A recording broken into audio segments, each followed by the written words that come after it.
kekuatanmu yen kowe bisa ngalahke aku kowe bisa mboyong beluku kencana yo saiki juga ya Dimas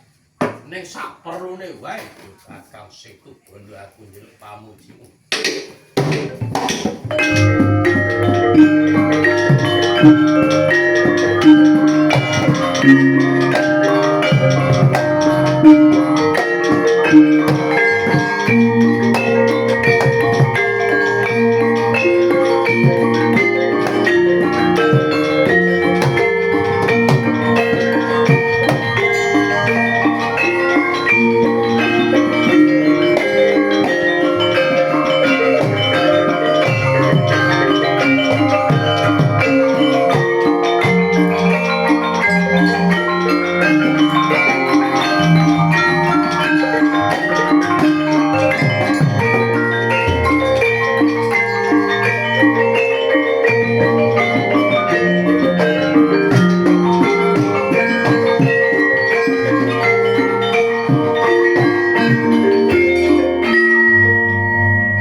Kendari Sodo kangge syarat anggenipun ninggake tugur wonten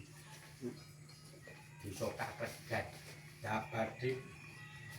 dapat damel menapa badhe bangun sanggar para panjenengan kedah saranipun